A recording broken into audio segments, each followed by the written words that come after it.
Two little sisters stood in a glass tower lobby, gently tapping a vending machine that never gave. A billionaire almost walked past until he saw the way they waited. One quiet pause changed everything, drawing cameras' choices and a promise that would decide whether two children ever had to wait again. The lobby of Halcyon Rise Tower didn't feel quiet the way a home did. It felt quiet the way rules felt. Polished marble floors reflected white fluorescent light, cold and perfect, as if no human struggle had ever been allowed to leave a mark. Glass walls rose on every side, holding back the Chicago winter like the building itself had decided it was above discomfort. At the far end of the lobby, a vending machine hummed, not loudly, just enough to remind anyone nearby that it existed. Two little girls stood in front of it. The older one, Ren Alder, 7 years old, stood straight, shoulders tight, like she was trying to take up as little space as possible. Her coat was buttoned all the way to her chin, thin, but clean sleeves a little too short. Her hair was pulled into a loose braid, not styled, just controlled. Beside her was Sage, 5 years old, smaller, quieter, holding an empty paper cup with both mittened hands. She didn't drink from it. She just held it as if warmth could be remembered. Ren lifted one finger and tapped the vending machine. Once. Softly. The glass didn't respond. Sage stared at a granola bar caught behind the metal coil, her blue eyes wide and unblinking. Her lips moved in a whisper only she could hear. Maybe it'll fall. Ren leaned closer to the machine, forehead almost touching the glass. She tapped again, lighter this time. She knew better than to knock too hard. If you made noise, adults noticed you, and being noticed didn't always mean being helped. They waited. The machine hummed. Nothing fell. Ren exhaled slowly, like she was used to disappointment arriving quietly. She glanced at the lobby doors, then back at the machine, calculating. Hope for her wasn't loud. It was careful. The revolving glass doors turned. Cold air slid into the lobby, sharp and clean. Ronan Kessler, 41, CEO of Halcyon Rise, stepped inside with his coat still on, and his mind still trapped in numbers, meetings, forecasts, decisions that moved markets. He walked with purpose, the kind built from years of never slowing down. He almost didn't see them. Almost. Then something in the symmetry of the lobby felt wrong. Too small. Too still. Ronan's gaze drifted down the hall and stopped. Two children. Alone. He slowed without meaning to. Ren tapped the glass again, barely making a sound. Ronan noticed her shoes first. Scuffed.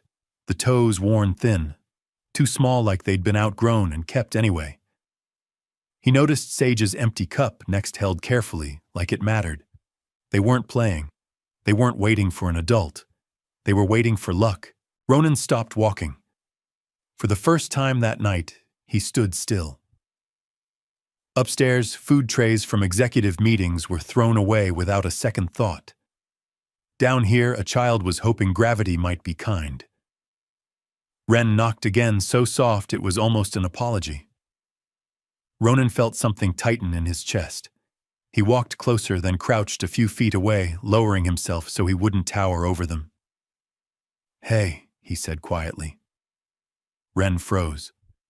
Sage's fingers tightened around her cup. Ronan kept his voice gentle. "Why are you knocking on it?" Ren hesitated, studying his face, weighing risk against honesty. Finally, she answered, barely above a whisper. "Sometimes things fall out." The simplicity of it landed hard. Then she added, softer still, "We don't have money." The words didn't beg. They didn't accuse. They just existed.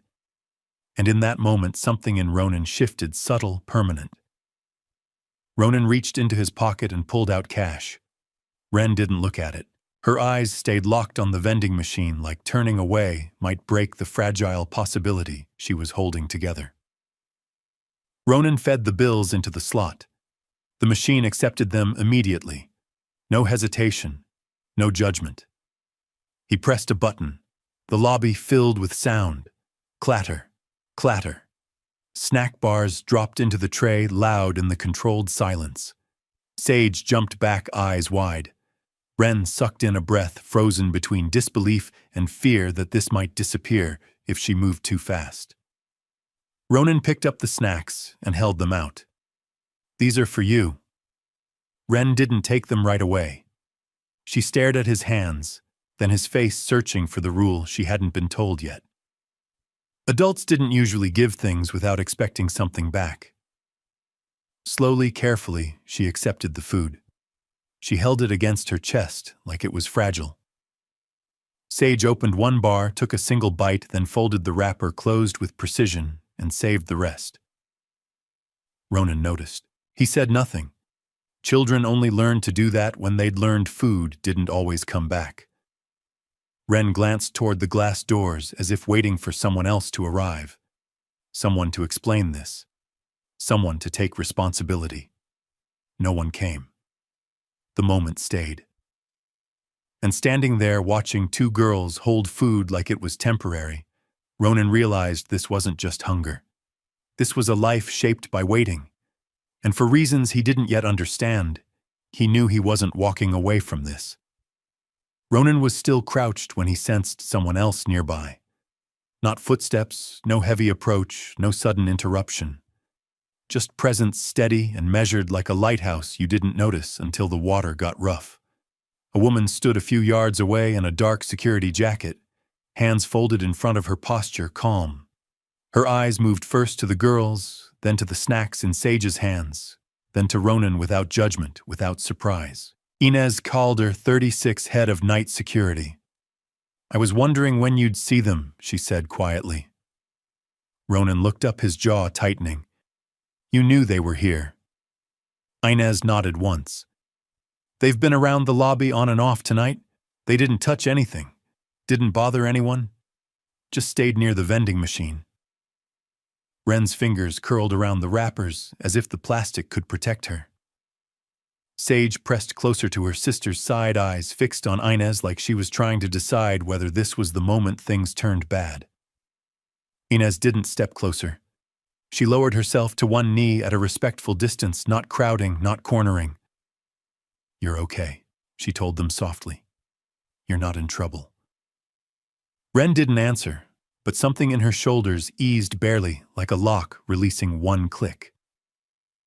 Ronan's voice stayed controlled, but the edge showed. "How long has it been on and off?" Inez chose her words carefully. "Long enough that I stopped calling it coincidence." That sentence landed heavy. Ronan felt anger flash not at Inez, not at the girls, but at the invisible system that allowed small bodies to exist in a bright lobby without anyone asking why. He turned back to Ren. "Are you waiting for someone?" Ren's gaze flicked to the revolving doors. After a pause, she answered like she was reciting a fact. "Sometimes." Ronan swallowed. For who Ren shrugged, small, practiced. Someone who said they'd come back. And in the polished quiet, hope suddenly sounded like the saddest thing in the world. Inez's voice stayed gentle. "Do you have a place you feel safe tonight?" The question was simple. The kind adults asked kids on forums in schools and clinics. The kind of question that was supposed to have an answer. Ren looked down at her shoes. Sage hugged her empty cup closer to her chest. A long moment passed, filled only by the vending machine's hum and the faint whisper of heat vents. Finally, Ren spoke, quiet, careful. "We go where it's okay." Ronan felt his chest tighten. Okay, how Ren's eyes lifted halfway, not meeting his, just hovering near his shoulder like eye contact was too expensive. Okay, like, we don't get told to leave. Not okay like warm. Not okay like loved. Just tolerated. Ronan lowered himself closer, keeping his voice steady. "Are you here by yourselves tonight?" Ren hesitated, then nodded once. Sage whispered, barely audible. Ren said, "We can be quiet." That small sentence sliced through Ronan's composure.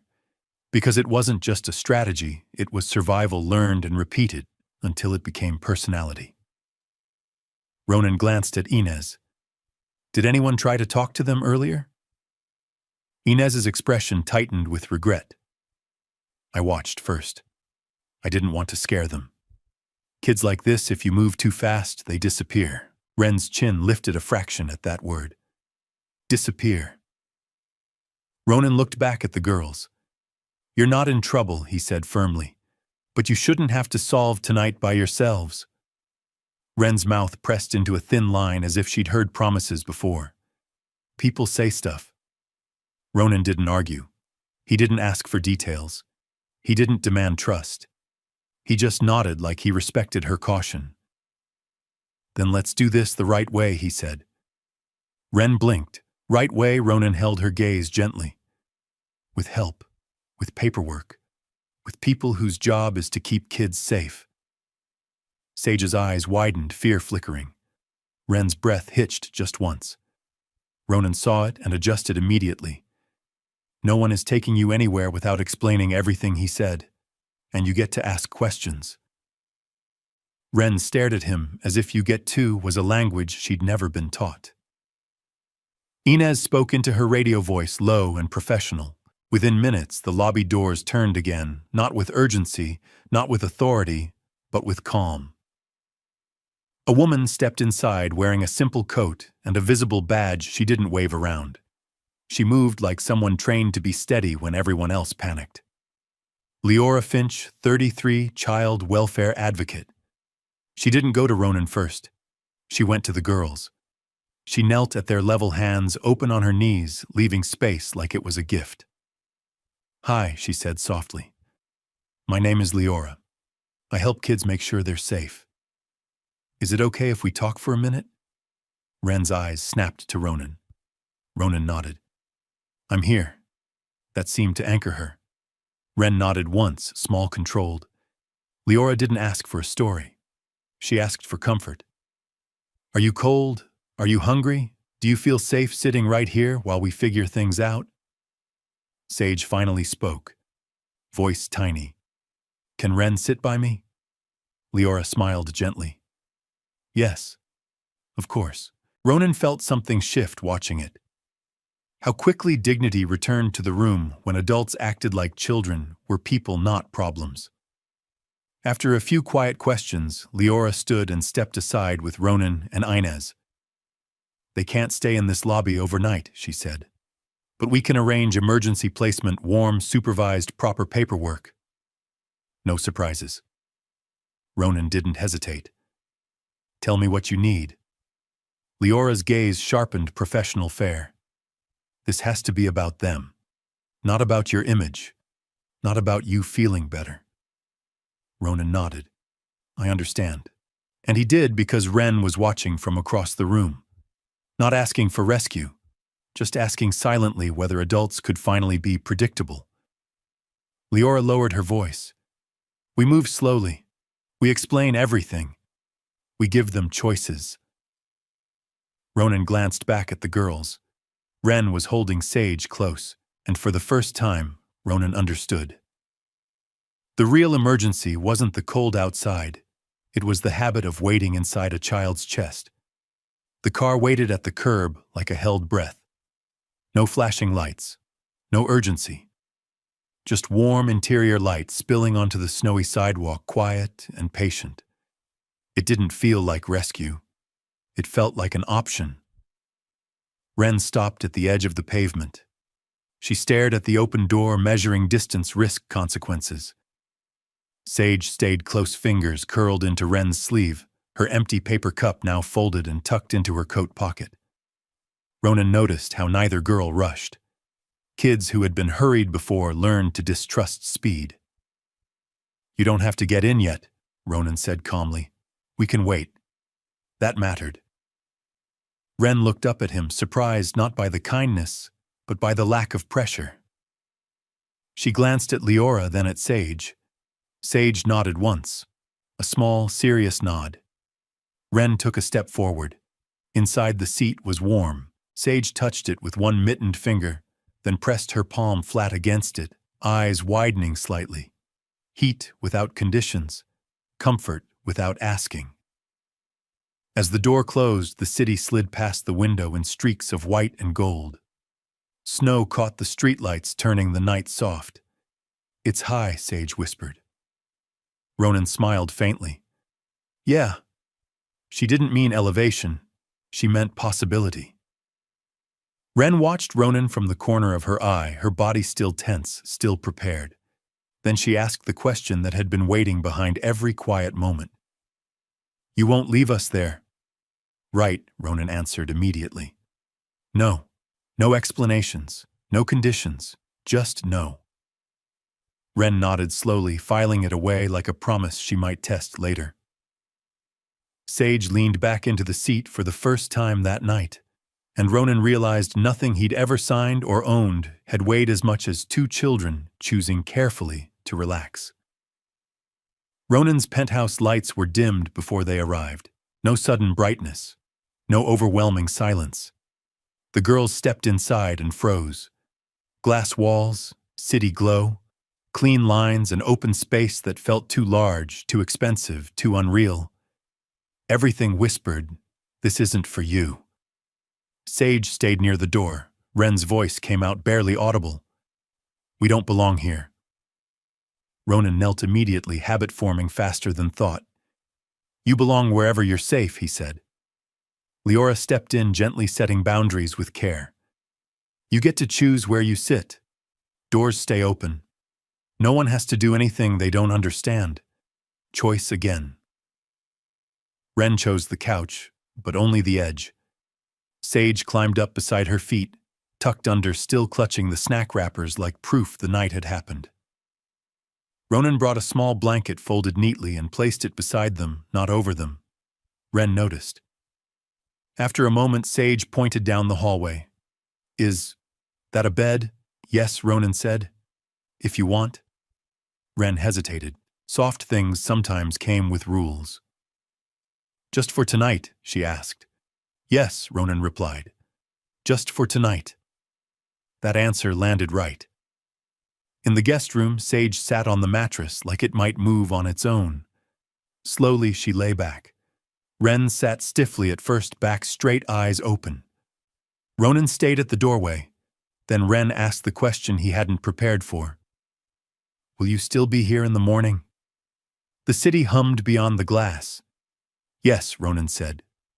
Ren didn't smile. She just closed her eyes. And for the first time, sleep didn't feel like a mistake. Morning light softened the apartment. The city looked gentler from above, like it hadn't meant to be so sharp all the time. Ronan was already awake. Coffee untouched. He'd been listening for movement, counting breaths through walls without realizing it. Breakfast waited on the table, pancakes, fruit eggs. Simple. Warm. Ren stood at the edge of the kitchen, hands clasped. "Is it okay?" she asked. Ronan pulled out a chair. "It's yours." Sage climbed up, first eyes wide. She took one strawberry, one careful bite, chewing slowly, as if expecting someone to say, "That's enough." No one did. Ren sat down at last. Halfway through the meal, Sage tucked a small piece of pancake into her pocket. Ronan noticed and didn't stop her. Leora arrived mid-morning with a folder and a calm expression. "The next steps are temporary placement," she explained. "We'll keep things stable. We'll look for family connections." The word temporary hit the room quietly but hard. Ren's head snapped up. "Did we do something wrong?" Ronan crouched beside her chair, heart tightening. "No, never." Leora added gently. "Temporary just means we go one step at a time." Ren nodded, but her fingers twisted in her sleeve. After a moment, she asked, voice small but steady, "Can we stay?" "A little longer." Ronan didn't look at Leora when he answered. "Yes," and in that moment, the habit of waiting cracked just enough to let hope breathe. They went to the park because it felt harmless. Midday winter sun. Bare trees reaching into a pale sky. Benches dusted with snow and a wide open path where people passed without looking too closely at one another. Public.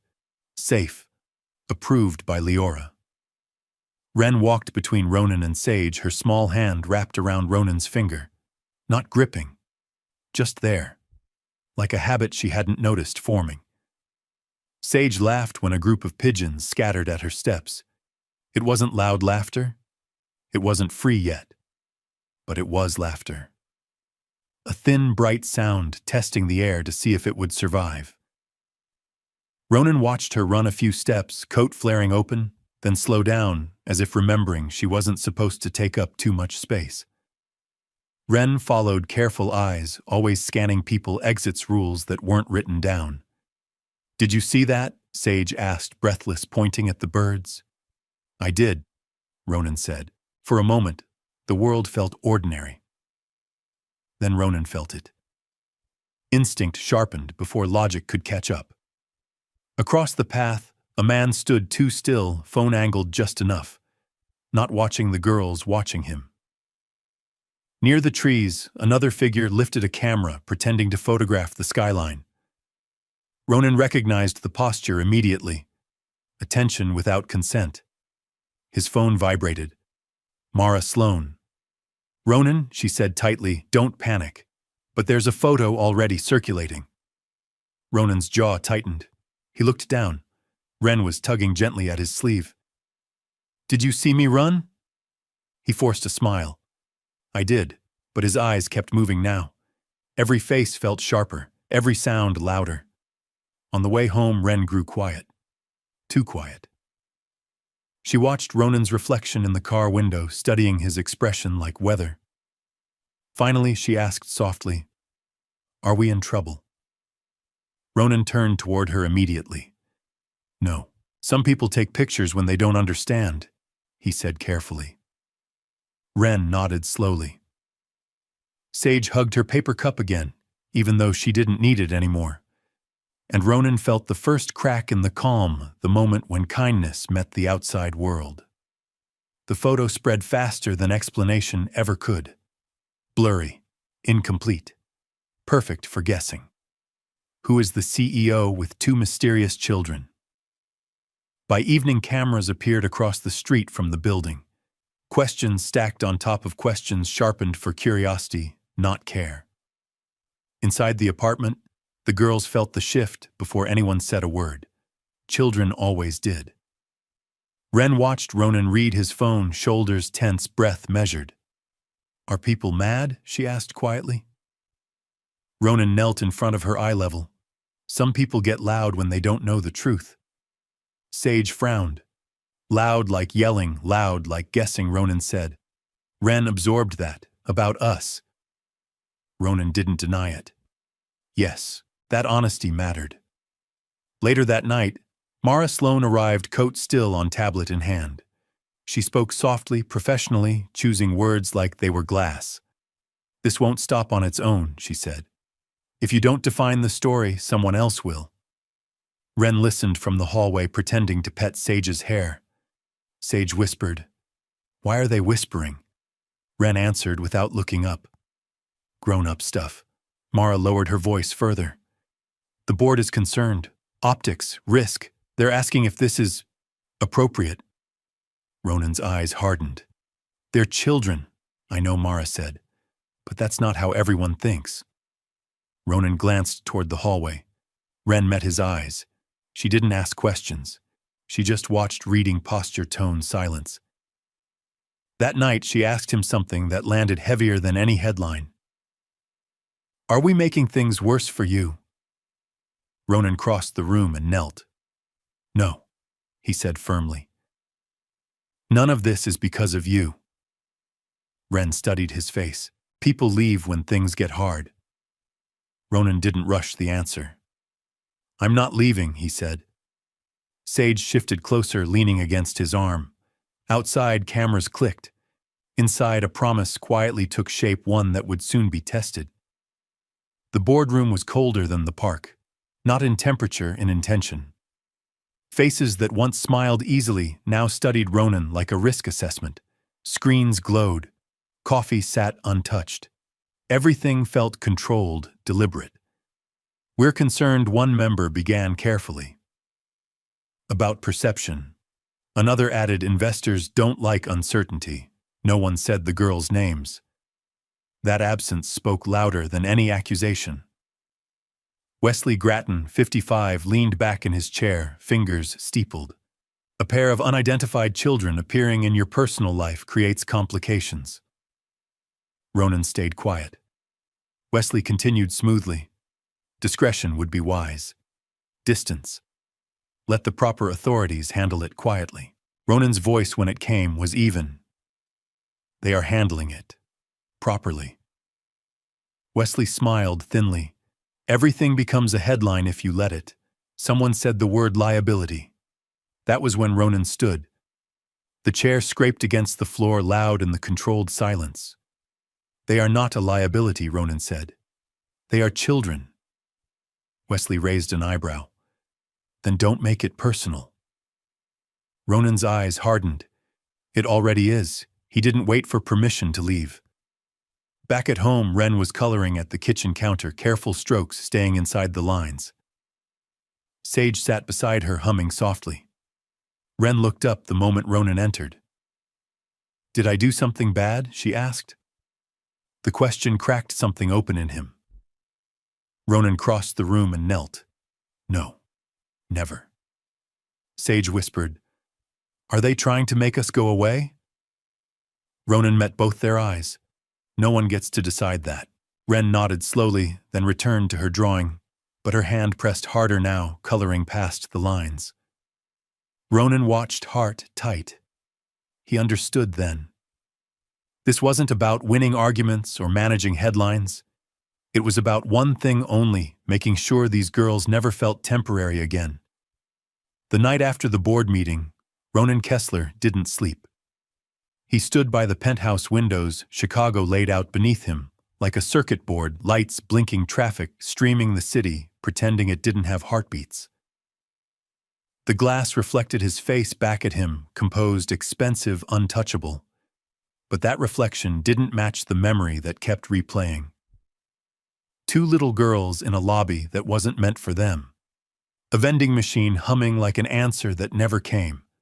One soft tap after another, careful, quiet, afraid. Behind him, the apartment was still.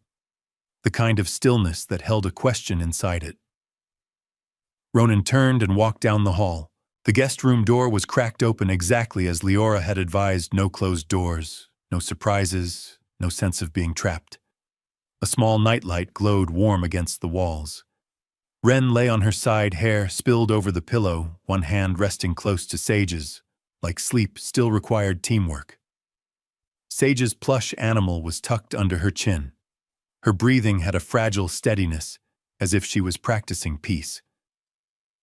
Ronan stayed in the doorway and listened for a full minute, counting nothing, fixing nothing, just learning what it meant to remain.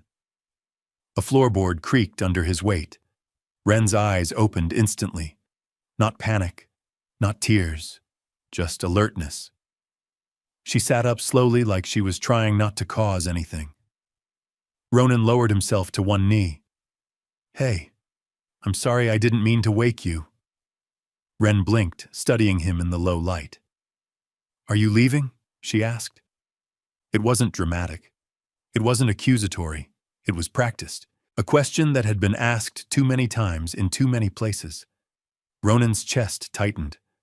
No, he said. Not tonight. Wren watched his face like she was measuring if no meant no.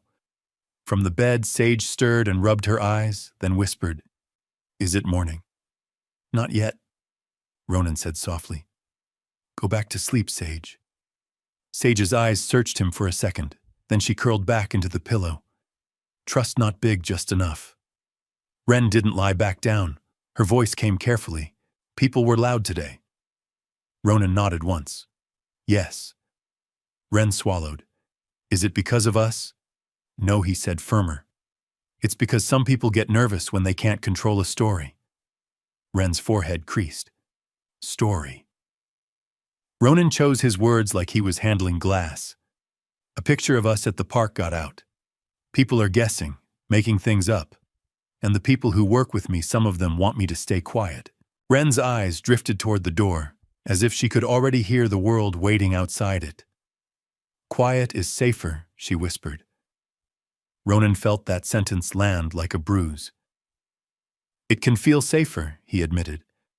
"But sometimes quiet lets other people write the story for you." Ren's fingers twisted the blanket edge, a small movement that said she was trying to stay brave without being seen trying. "Do you have to choose?" she asked. Ronan didn't answer immediately, because this deserved honesty, not comfort. He exhaled slowly. "Yes," he said. "They want me to choose what looks easy or what's right."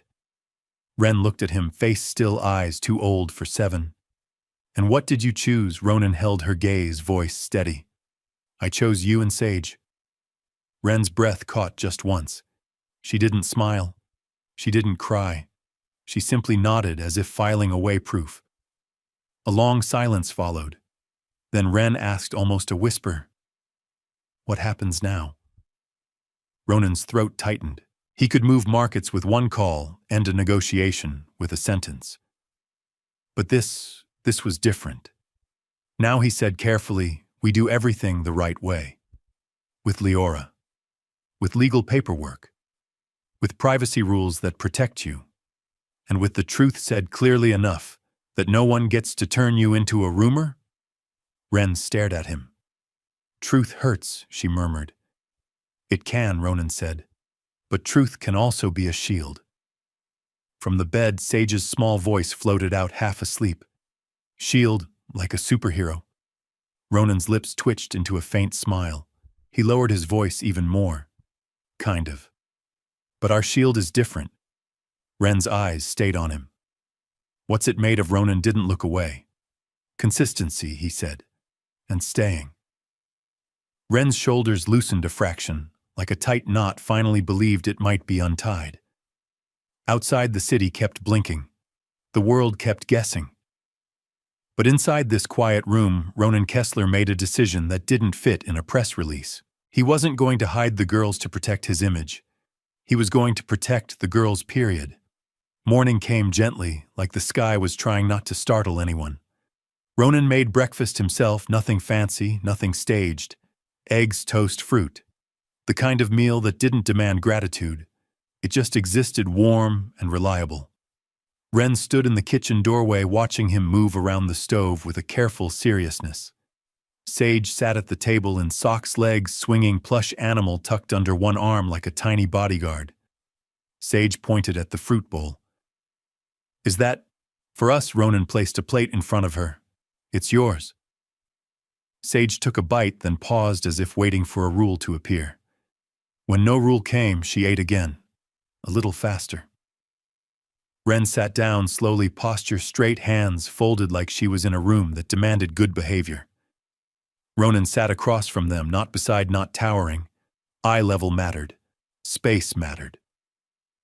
A soft knock sounded at the door. Mara Sloan entered first, tablet in hand, face composed, but eyes tight.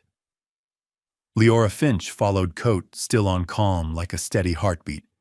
She glanced at the girls and smiled gently, not forcing cheerfulness, just offering steadiness. "We need to talk," Mara said to Ronan, and then corrected herself immediately. "Privately." Leora stepped to Ren and Sage's side and lowered her voice. "Is it okay if Ronan talks to Mara for a few minutes? You can stay right here. You can keep eating. No one's taking anything away." Ren nodded once. Sage nodded too, mouth full. Ronan and Mara moved to the far end of the living room. Leora stayed close enough that Ren could see her without turning her head. Mara didn't waste time. "The board is calling for an emergency session. Wesley is pushing a risk review accelerated. They'll say it's neutral. It isn't." Ronan's jaw tightened. "What do they want?" "They want distance," Mara said. "They want you to let this become not your problem." Quietly, so the story dies. Ronan glanced toward the kitchen. Ren was watching him now, fork paused mid-air, eyes fixed on his face like she could read the decision before he spoke it. Mara continued, voice low. "If you go public, you will be attacked. Your motives, your history, your business. They'll ask if this is performance. They'll pressure Leora. They'll try to corner the girls with questions. Ronan's chest tightened. They won't be cornered, I know, Mara said. But the truth is, silence won't protect them either. The story is already moving. Leora joined them quietly, careful not to startle the air. We can protect the girls, she said, if we set boundaries. No personal history details. No trauma storytelling. No invasive questions. We keep the messaging simple. They are safe, they are protected, and all steps are legal. Ronan exhaled slowly. What's the safest option? Mara's eyes held his. There isn't a safe option. There's only the least harmful one. Ronan looked back at the kitchen again. Sage was eating a strawberry like it was a treasure.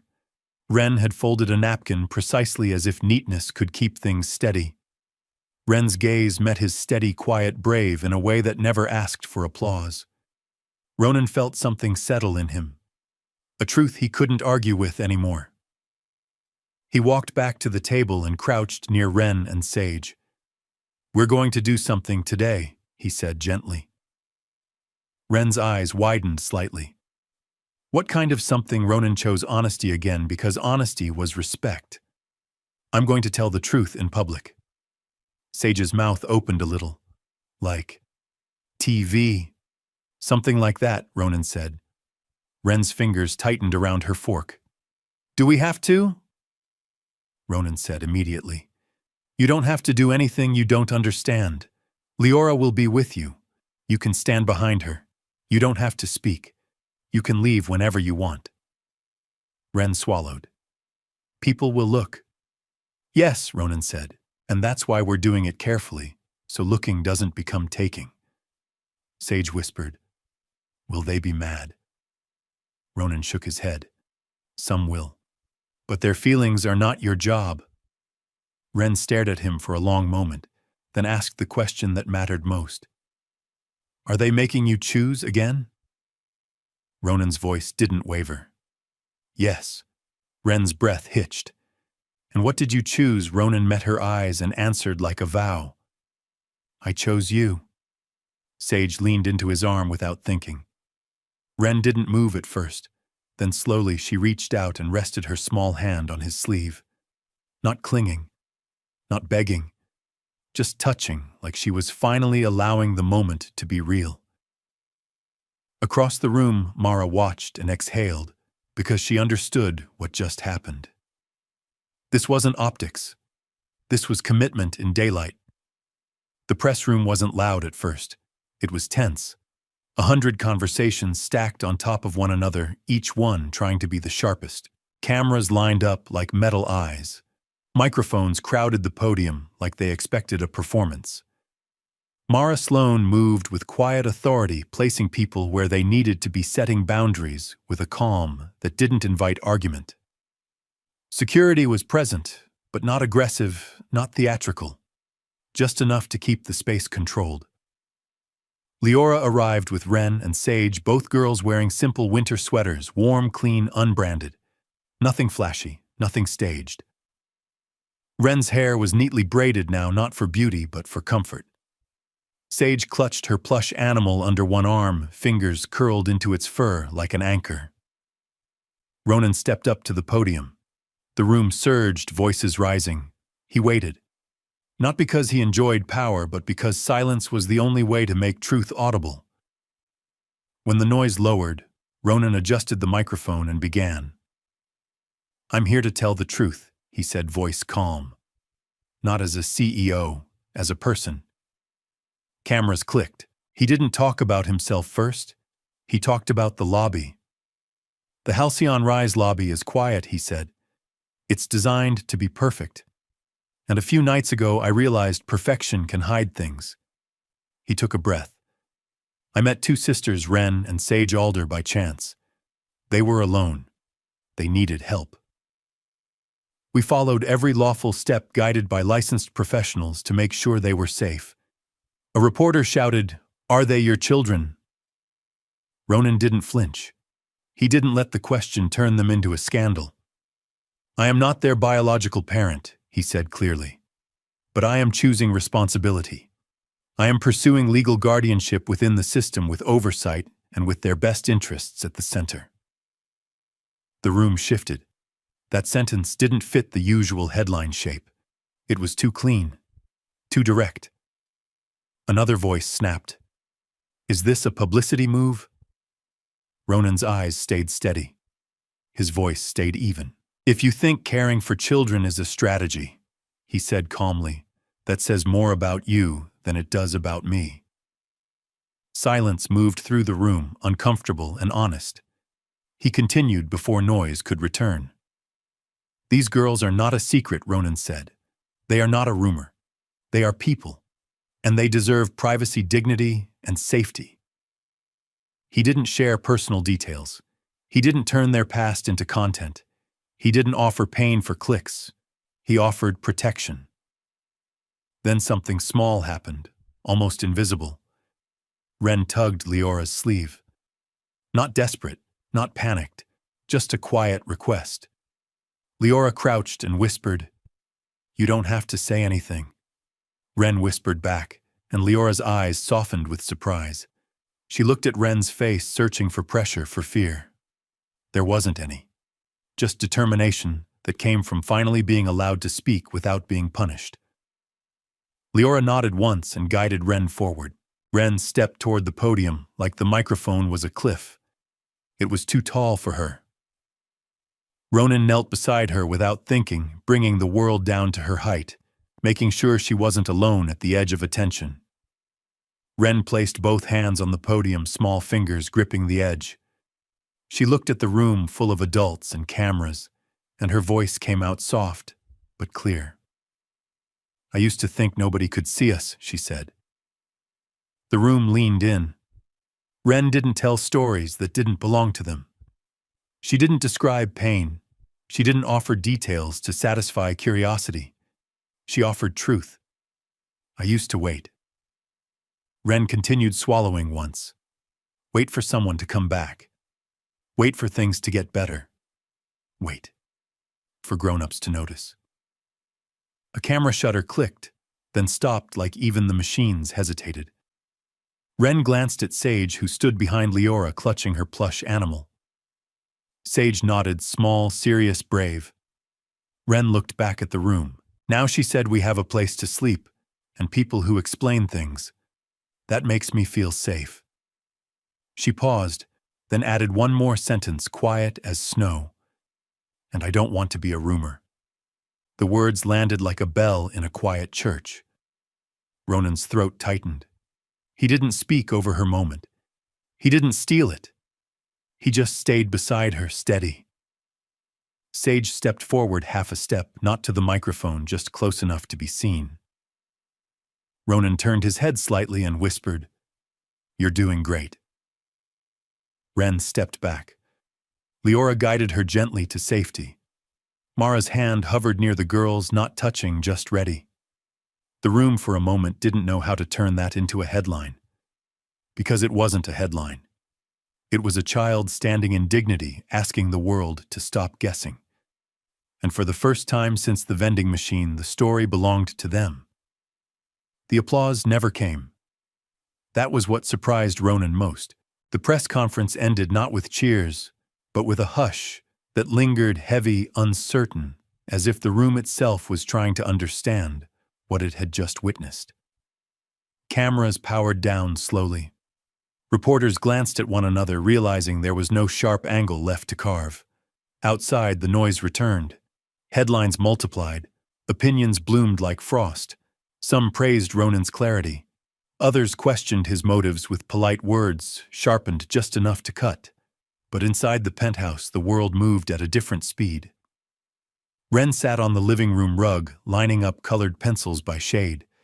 Not because she needed them ordered, but because order helped her breathe. Sage sat nearby, drawing circles that slowly turned into suns. Ronan watched them from the kitchen doorway, phone buzzing in his pocket, with messages he wasn't ready to read. Mara arrived quietly that evening, coat dusted with snow. "The worst of the media cycle will burn out," she said, "but the quieter pressure is starting." Ronan nodded. The board. Yes, Mara replied. They won't challenge you publicly now. They'll ask for reviews, assessments, neutral oversight. Leora joined by video call, her expression steady. That doesn't change the girl's placement, she said clearly. But it does mean more eyes, more questions. Ren looked up from the floor. Questions like, tests. Leora smiled gently, like conversations. You already know how to do those. Ren considered that, then nodded. That night the questions came anyway, just not from officials. Sage paused in the hallway before bedtime. Why were the cameras loud? Ronan knelt. Because some people think being loud helps them understand. Sage frowned. Did it help? No, Ronan said softly. Listening helps. Ren hovered nearby, arms crossed loosely. Are they still mad? Ronan chose honesty again. Some are. But their feelings don't decide what happens to you. Ren absorbed that, eyes thoughtful. Do they get to decide if we stay? No, Ronan said firmly. That part is already decided by people whose job is to protect you. Ren's shoulders lowered a fraction. Later, after lights dimmed and the apartment settled, Ronan stood by the window. The city looked the same, bright, indifferent, busy, pretending it wasn't responsible for what it missed. He realized something then. The press conference wasn't the risk. The real test was what came next when attention faded and consistency had to do the work. The interviews didn't feel like interrogations. They felt like weather, slow, steady, unavoidable. Leora guided the process carefully. Appointments were spaced out. Rooms were warm. Toys were available, not offered like bait, just present. Choice was woven into everything. Ren and Sage went together, then separately always, with a clear explanation of what would happen next. Ronan waited outside each room, hands clasped, not rehearsing answers, just breathing. He'd negotiated billion-dollar deals without blinking. This was harder. When the door finally opened, Ren stepped out first. She didn't rush. She didn't smile. She walked straight to Ronan and slipped her hand into his. Did I do okay? She asked. Ronan crouched instantly. You did perfect. Sage followed, tugging her plush animal along the floor like it was tired too. They had crayons, she said, as if that detail mattered most. It does, Ronan replied. That night, Ren didn't fall asleep right away. Ronan noticed the light still on and paused in the doorway. Do you want company? Ren nodded. She stared at the ceiling for a long moment. They asked if I know what forever means. Ronan stayed quiet. I said it's when people don't leave, Ren continued. But then I wasn't sure if that was right. Ronan swallowed. That's a good definition. Ren turned her head. Do you know what it means? He thought of contracts with exit clauses, careers built on mobility, a life designed to move fast and leave options open. I'm learning, he said. Ren nodded slowly. Then came the question he'd been bracing for. What if you change your mind? Ronan didn't rush. He sat on the edge of the bed, grounding himself in the moment. I can't promise the world won't change, he said. But I can promise I won't disappear. Ren searched his face not for certainty but for consistency. Satisfied, she reached out and took his hand without asking. That was new. Across the hall, Sage slept deeply, plush animal tucked under her chin, breath steady. Ronan stayed there until Ren's breathing slowed, until her grip loosened just enough to say she trusted sleep again. Outside, the city moved on. Inside, something quieter and stronger was being built, not by declarations, but by staying when the room got dark. The hearing room wasn't grand. No wood-paneled drama. No raised voices. Just neutral walls, a long table, and people who spoke carefully because the stakes were real. Ren sat beside Leora, feet not quite touching the floor. Sage sat next to her legs, swinging gently, plush animal resting in her lap like a steady pulse. Ronan sat across from them, close enough. The judge entered without ceremony. Questions came one by one. Names, dates, safeguards, routines, school plans, support systems. Ronan answered plainly. No performance, no polish. When the judge turned to Ren, her voice softened automatically. Do you feel safe where you are right now? Ren nodded. Yes. Do you want to stay there? Ren glanced at Ronan not for permission but to confirm honesty was still allowed. Ronan nodded once. Yes, Ren said stronger this time. Sage added me too quietly. A representative raised concerns, procedural careful framed as responsibility rather than doubt. The judge listened, then responded calmly. Stability matters, she said. And so does choice. She reviewed the documents again, pen hovering just a moment longer than necessary. Extended guardianship is granted, she said.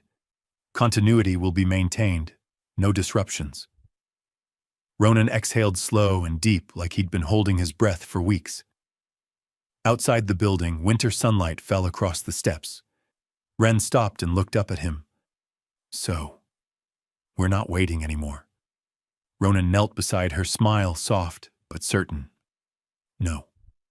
Sage squeezed his hand. We're staying. Yes, Ronan said. You're home.